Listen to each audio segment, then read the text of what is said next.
If you can dance this waltz, I'll marry you, the CEO mocked the janitor. Until he took her hand, the ballroom glittered with crystal chandeliers, silk gowns, and tuxedos. Tonight was her night. Clara Fontaine, a billionaire CEO known for her ruthless business deals and icy perfection. She stood at the center of attention, laughing with her wealthy guests. At the edge of the room, unnoticed by most, a janitor pushed his mop quietly across the marble floor. His name was Daniel, broad-shouldered but humble. He kept his eyes down, careful not to disturb the elite crowd. But Clara noticed him, not with kindness rather, with irritation. "Imagine," she whispered to her entourage, "a janitor in my ballroom. He probably doesn't even know what a waltz is." Her friends laughed, eager to impress her. Her voice rose, sharp with mockery. "Tell me, janitor, can you even dance?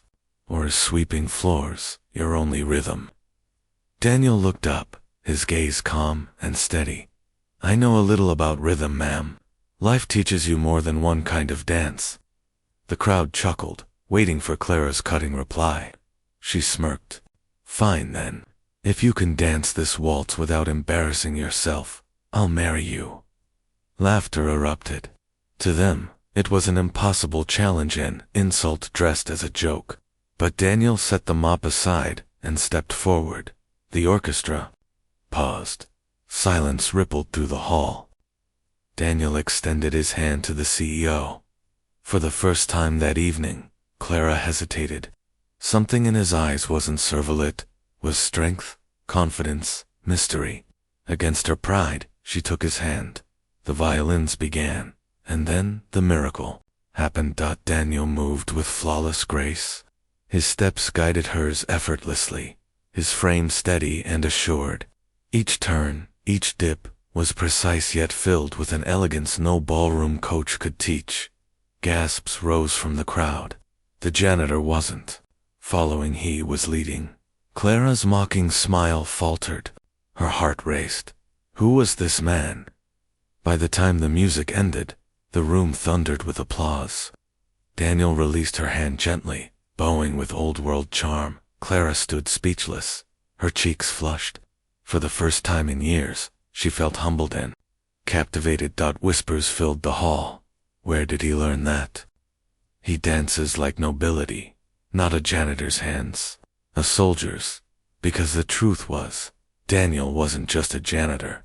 He was a former ballroom champion who had once walked away from fame to care for his ailing mother. Now, he worked, quietly, content with life's simplicity, till fate put him on Clara's dance floor.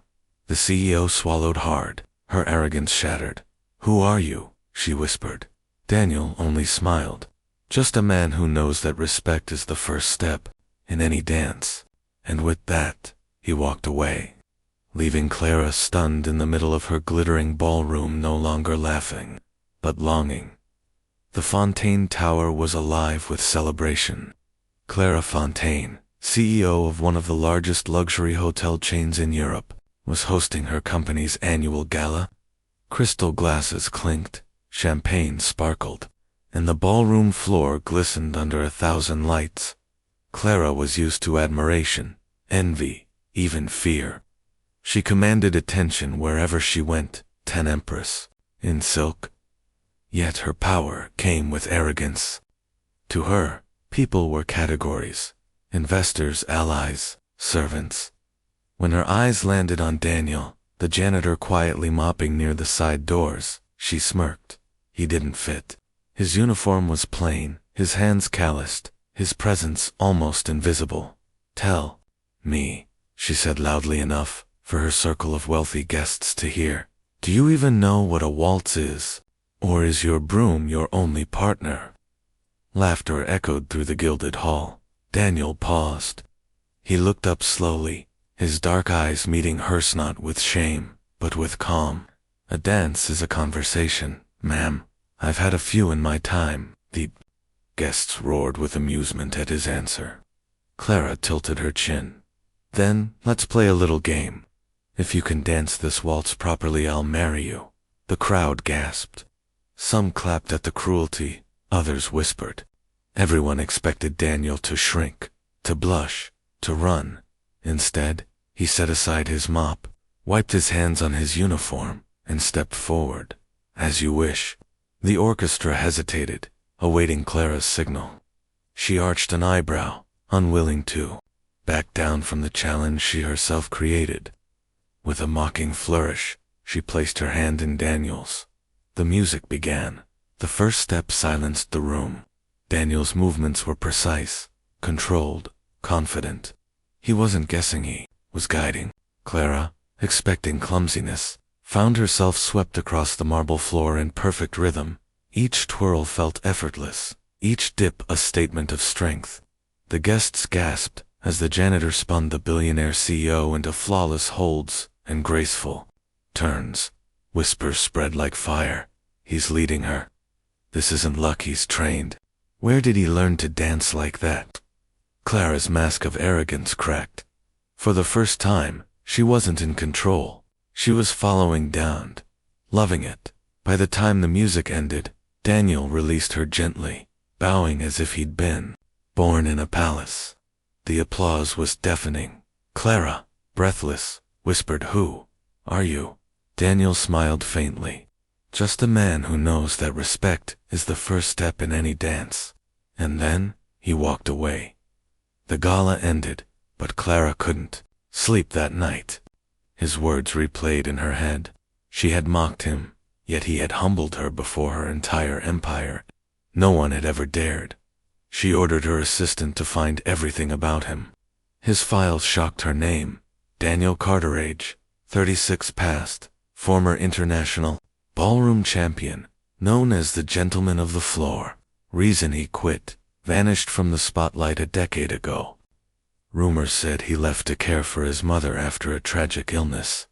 Current job, janitor at Fontaine Tower, working night shifts quietly. The pieces didn't fit. Why would a man who once won titles and dazzled stages be mopping floors for minimum wage? Clara found herself watching him from her office cameras, noticing details she had overlooked before. The way he helped caterers carry trays without being asked. The way he polished the marble floors with care as if they mattered.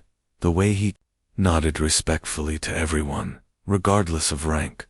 For the first time, Clara realized she envied a janitor. A week later, Clara arranged another gala. This time, she summoned Daniel directly. He arrived, assuming it was about his work. Instead, he found Clara waiting on the ballroom floor in a sapphire gown.